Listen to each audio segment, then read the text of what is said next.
welcome to my channel, and I'm back with you once again with another video of Microsoft Flight Simulator. In this video today I will be telling you how to proceed with the ILS approach and landing, and this video is for the beginners. If you're at a very beginners level, obviously this video is going to be really helpful for you.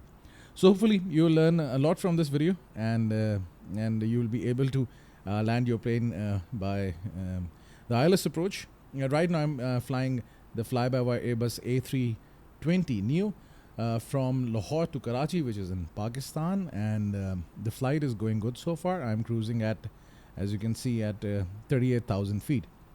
There are a few basic things which you have to consider before proceeding with the ILS approach and the landing, and those are the things I will be just telling you through this video. The first and the most important thing is to decide the top of descent, or the point from where you will start the descent. In the fly-by-wire, you have this tab, and this option is available from where you can just calculate that. If just assume I'm at this page, and if you go to this performance page, you will see top of descent. So here you can calculate. Now this speed is given. It's being fetched from the sim. Right now the current altitude is synced with the altitude of the plane, that is 38,000 feet. All we have to do is this: we have to find out the target altitude. Now first of all, I have to refer to the airport chart for this, because for the ILS approach we need some information from the ILS chart, which will be really helpful for us, which will be the intercepting point for the glide slope, and plus what else? ILS frequency is already entered. That's the beauty of the Airbus A320 by fly-by-wire, and the minimums. Okay, so yes, this is some basic information we'll be just getting from the airport chart. So let's go to the airport charts. So this is the airport chart for Karachi, that is OPKC, and it is by Jepson, only for the simulation purpose, not to be used for the real world. So if I just scroll down, you will see the arrival procedures and plus the approach procedures. So I will go to the approach plate. I will be landing at 25 left, and I will be using ILS. So that's why we have to find for ILS or LOC, runway 25 left, and this is it. The first one. Okay. The few important things that you have to consider is, number one, first of all, you have to look at the ILS frequency, 109.7. ILS is basically instrument landing system, and it is a radio frequency emitted by a localizer at both sides of the runway in order to carry out the ILS, which helps in the ILS approach. So this ILS frequency is very important if you want to conduct an ILS approach, number one. Number two, the heading of the runway is required. Number three, minimums, and plus glide slope. This is the glide slope, not the minimums, and plus the minimums. So this is the basic information that you need. Otherwise, the rest of the information you can study it on your own. But just as I told you before, that at the beginning of this video, that this is for the beginners. So I just want to keep it simple. So remember this altitude 1680, 1680. It is actually the point from where the plane will start to descend towards the runway. As you can see it on your screens over here in this diagram, this is the glide slope. So in order to intercept the glide slope, we should be at 2100 at this point, D6. Oh, it has been terminated. Thank you very much. I am not nowadays after the latest flights simulator, Microsoft Flight Simulator's update, I'm not using the air traffic control.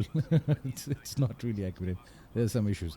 Okay, so at this point I should be at 2100, and this is the minimum altitude I should be at. Okay, so let's go back to the flight simulator. If I let me just do this thing for this video. If I turn it off,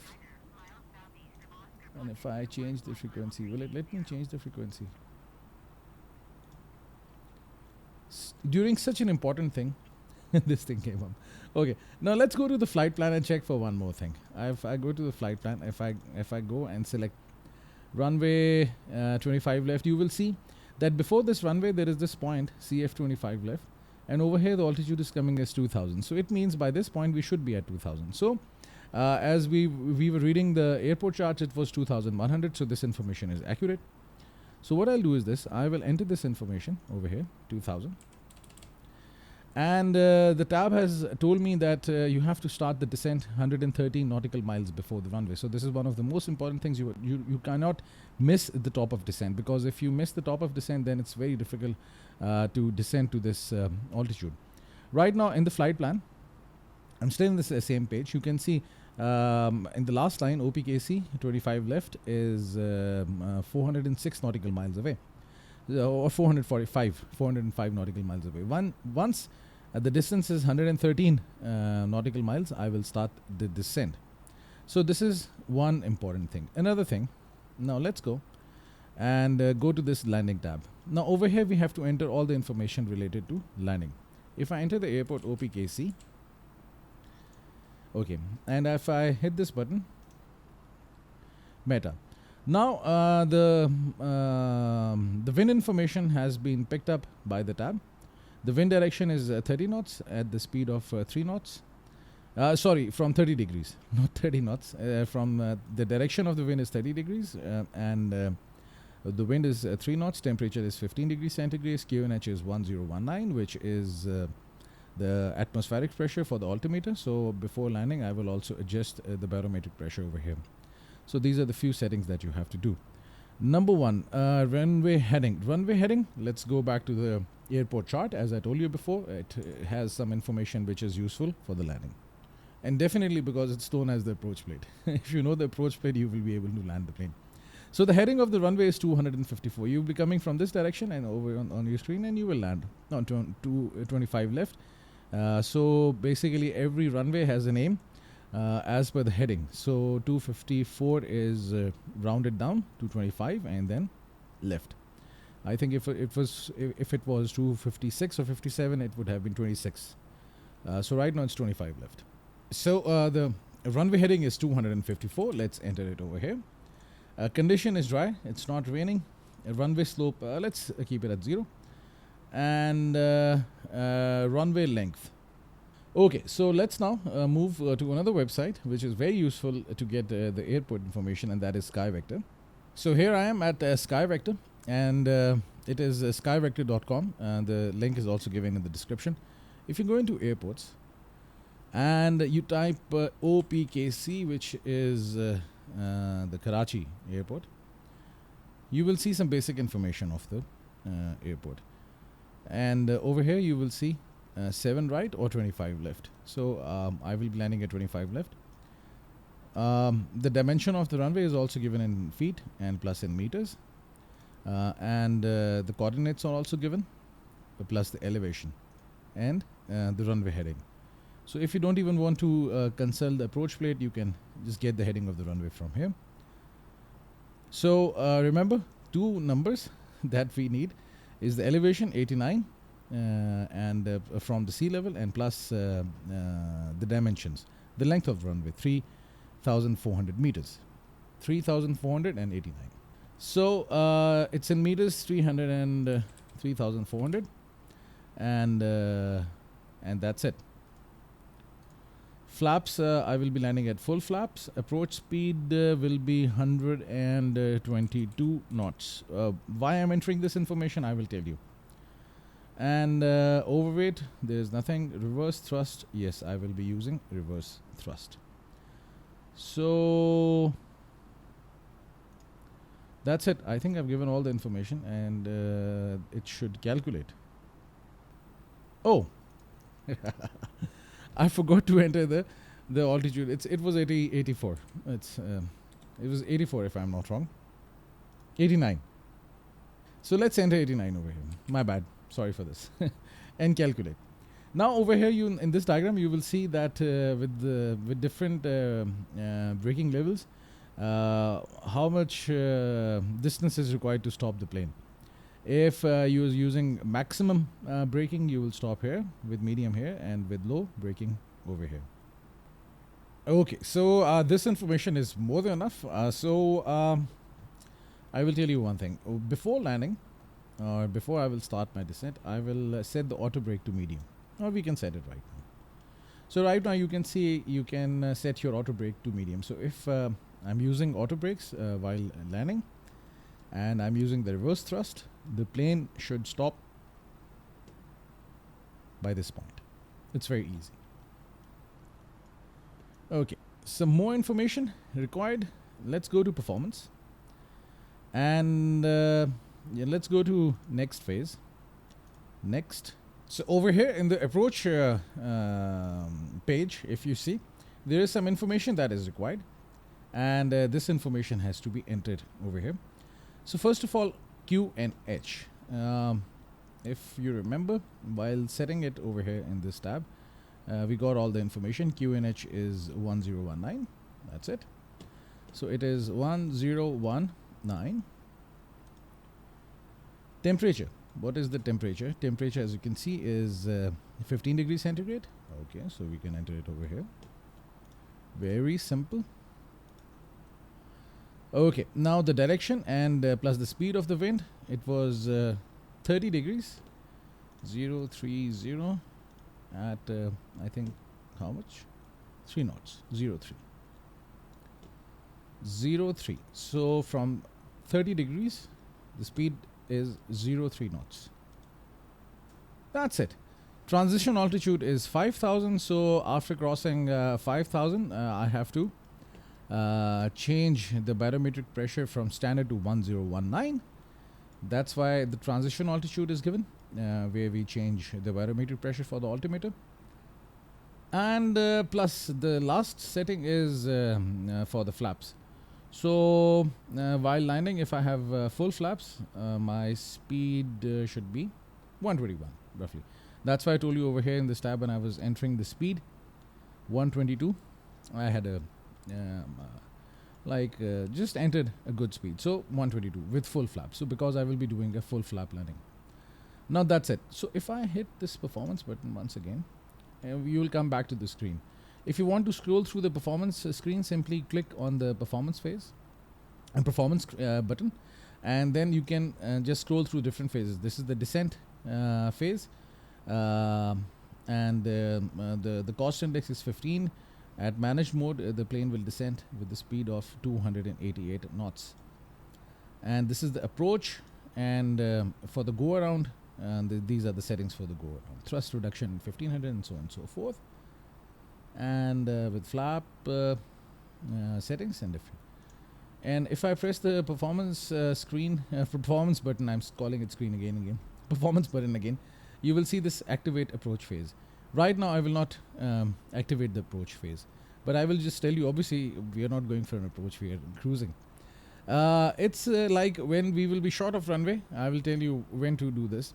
And the moment you will hit the approach phase button, you will see the plane will automatically start to reduce its speed to 22 or 21 knots, whatever has been entered in the approach phase settings, like over here, 121.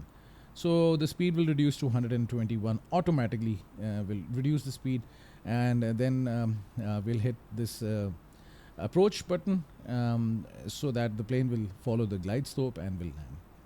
So these are the settings right now required. I will now wait for the top of descent, and if I go here, it's 335 nautical miles away, and right now if I go here, it's we have to start it at 113 knots. So some good distance to cover. So I will then start the descent, and we have completed the necessary settings for the ILS approach. So let's wait, and then we can proceed with the ILS. Right now the plane is 121 nautical miles away from the runway. That is OPKC 25 left. So 17 nautical miles to go, and then I will start the descent, or rather let's start the descent right now.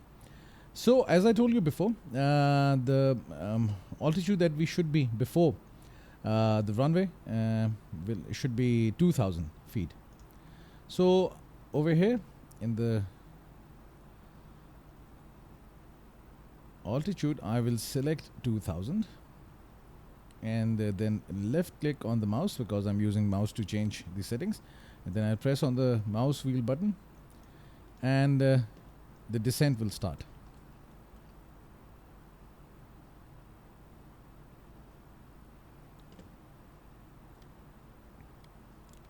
Okay, now I will actually increase the range of the navigation display, and if I turn on the constraints,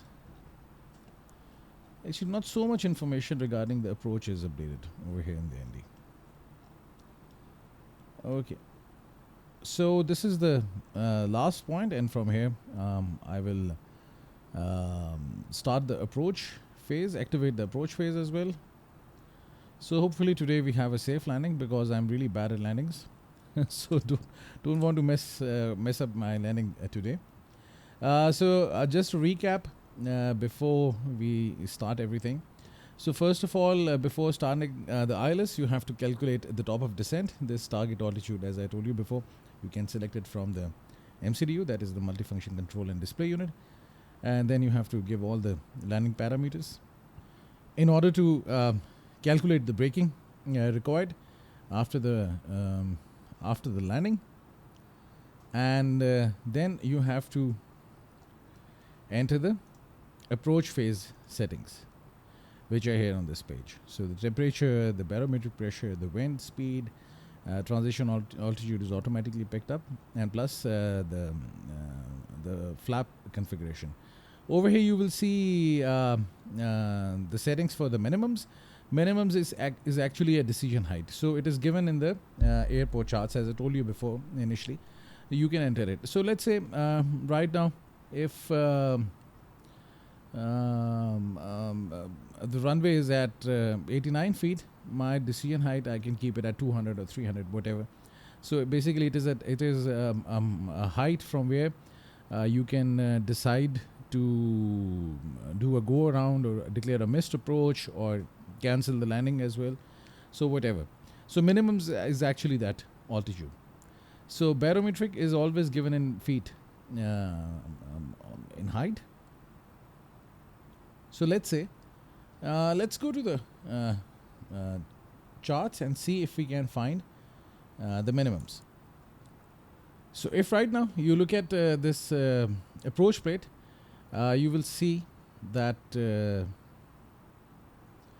for the ILS or LOC runway 25 left, you will see the decision height or the decision altitude or the minimum is 318 barometric pressure, that is 318 feet. So you can just go and enter 318 in the minimums, and hopefully if everything is working fine, by the time you are at 318 feet, you will see an automated, you will hear, not see, hear automated voice in the cockpit which says minimums. So at this point you can decide to go around or to cancel the landing or to just return back to the departure airport, whatever you want to do. But after this decision height, then you have to land anyhow.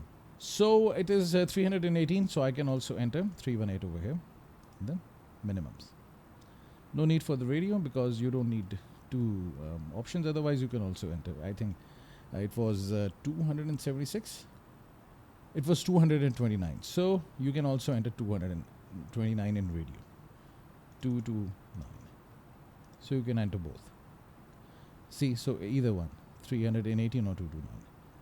So it's totally up to you. I use the first one, the barometric pressure. And right now, 21,000 feet, and the speed is high.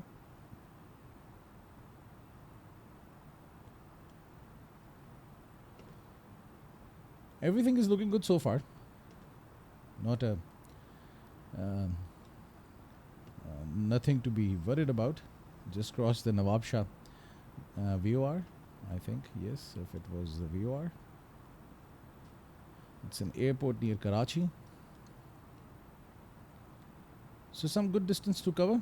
You can see that roughly 60 nautical miles away. As you can see, this radius is 60 nautical miles. So this is the point. And you can see all the constraints. At this point, the speed should be at 230 knots, or not less than that. Can be more than this. But I use this word in my videos, should be. you have to be on this on this mark. Obviously, if you are fast, it will be very difficult to control the speed once you are near the runway. So it's better to be at this speed. So that's why every time when I'm managing my descent, I always try to be at the given altitude and the speed, not higher than this. Because this means you should not be lower than this. You should be at 230 knots, not at 220 or 210. But you should be at 230 or 40 or 50. Something higher than this or equal to this. So it's kind of interesting. If you follow all the procedures, you will have a nice ILS approach and then a very safe landing. I have tried it before and it worked out for me. Landings, I don't know, I'm not really good. Landings have not been smooth. I've been able to control the FPM, but my precision is not good. Either I'm on the left side of the line or the right side of the line. Very bad. Anyhow, let's see what happens today if I'm able to do a good landing. Now at this point, the plane should be 3,000 or more than this, but not less than 3,000. And I think everything is looking safe. And radio, you can see minimum is coming 229. So everything is good. I think it will be a safe landing. If I check the radio, you will see that the ILS frequency is also entered 109.70. And if you look at the approach plate, you will also see 109.7, which is the ILS frequency for the runway 25 left. So this frequency is good. Otherwise, if this frequency is not coming, you can also enter. And that's it. It's easy.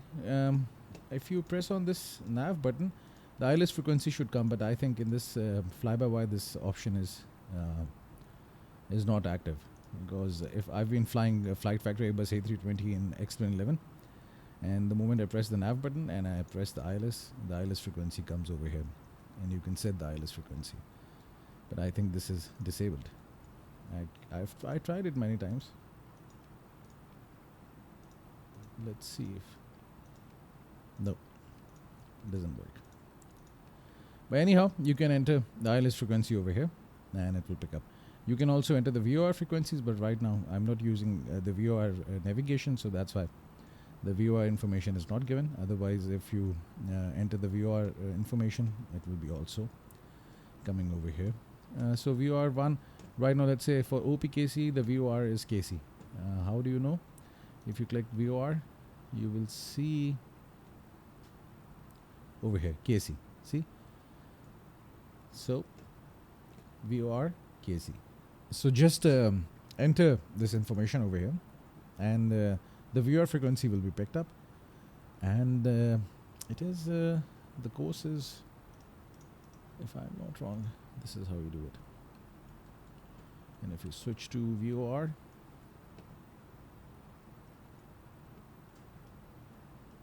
yes. So I've activated VOR 1. This is frequency, and if you change this dial to VOR, you will see this arrow should come here, and you should be heading in the direction of 254, sorry, which is the direction of the runway.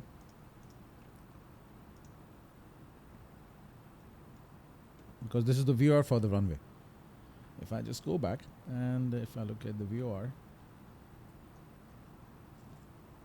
25 left, I think it should come.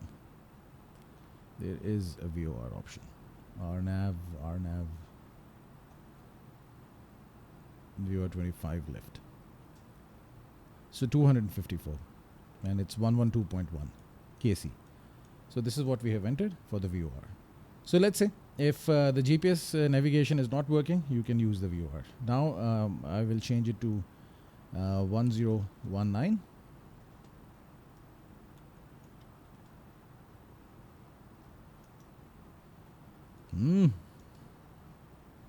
Okay, so 1019, speed is reducing. Let's extend the flaps to reduce the speed. Ignore this error because it is an overspeeding error. And let's activate LS, which is for the ILS. And you will see two diamonds over here, one over here and one on the right side of the primary flight display. Okay, So I will just go back. You will see, as soon as we are aligned with the runway, this arrow is coming in middle. It means we are following the VOR. So let's go back to the arc and reduce the range, and you will see we are getting aligned with the runway. If you want to see the proper alignment, you can change this knob to LS, and this line will be a straight line. This needle, the direction needle. So right now speed is at 200 knots because I've got flaps extended by 2. The flaps are at position 2. Okay, now over here I will activate the approach phase. It's very good, easy. So go to performance and activate the approach phase and confirm. Now you will see the speed will further decrease, and it will keep on decreasing. And as soon as this diamond is over here in the middle, I will hit the approach button. If you are coming high, if at any given point, if your altitude is higher than the given altitude, then this diamond is below. So if this diamond is below the yellow line, it means you are in a very bad position. You are coming high, and in order to bring this diamond in the middle, you have to increase the vertical speed while descending, and obviously it will be very difficult to control the speed. So that's why always try to keep this diamond above. So you should be at a very safe altitude. Right now I'm slightly below, so which is okay, because it will take some time and this diamond will come in the middle, and that's it. And plus, if in order to see if you are properly aligned with the runway, your ILS, you can change the rose selector to ILS, and here you go. So I'll go back to the arc mode in order to see how far is the runway, or you can check it from the flight plan as well. 10 nautical miles to go, and the speed is reducing. At this point I can lower the gears and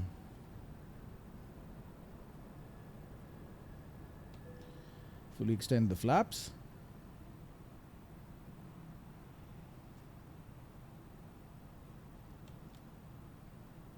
So right now you can see flaps are full, gear is down, and the speed is now at 120 knots, which is good. Some distance to cover, but I should have done this thing over here at this point, but anyhow, we are like 8 nautical miles away from the runway, but it's good. Soon this diamond will come here in the middle, and then I will hit the approach button.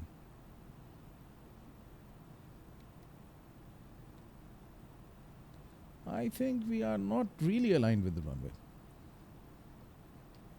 You can see slightly off. As you can see, this diamond is over here. But let's see, if I hit the approach button, I think then the plane will further correct the course. Let's see if it happens.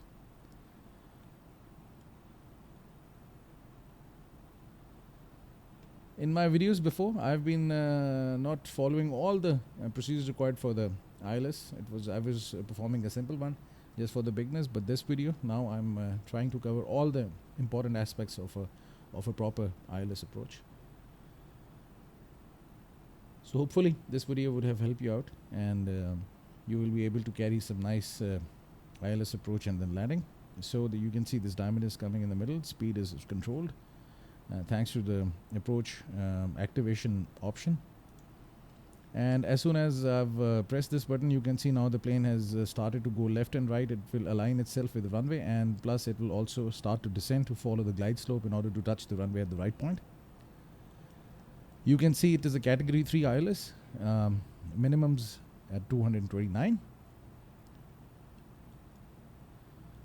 and everything is good. Now you can see the diamond is in the middle, and this one is also coming in the middle. You can see plane is getting aligned, and plus if I switch to VOR, you will also see that this is getting in the middle. So if you are going for a VOR approach, you are also in a comfortable position, and this is for the ILS. Let's go here. Some little distance to cover, and now you can see that we are perfectly aligned with the runway thanks to the approach button. And right now the visibility is almost 0.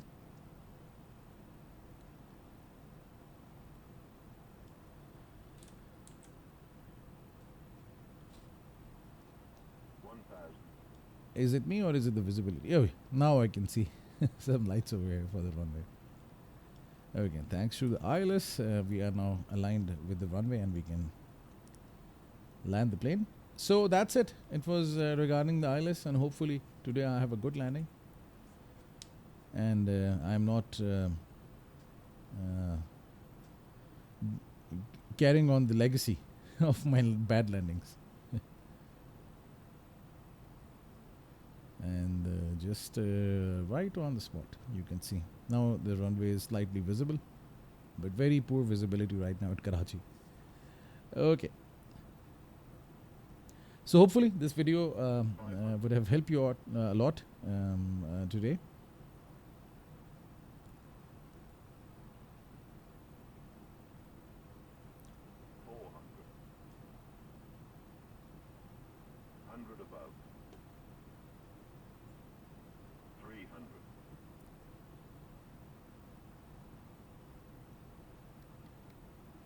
You can see the ILS is see minimum. So this is the decision height. If you want to still go back, you can do it. Okay, now I will disengage the autopilot. And I will 100, 50, 40, 30, 20. it was not on the target, but still good landing. Reverse thrust, and that's it. Everybody, thank you very much for staying with me. Hopefully this video has provided good information regarding the ILS, but just to tell you, there is always room for improvement, and obviously I'm as I've been telling it in my videos that we are all in the learning phase. You are in the learning phase, I'm in the learning phase, as we don't have any other resource because we are not real life pilots. So we only the resource that we have is basically what you say, the internet or the YouTube. So this is how I'm learning, and I've been getting a lot of feedback from you guys, which has given me a good opportunity to learn from all of you, which has been good. And it is always a pleasure to receive your feedback and plus your comments.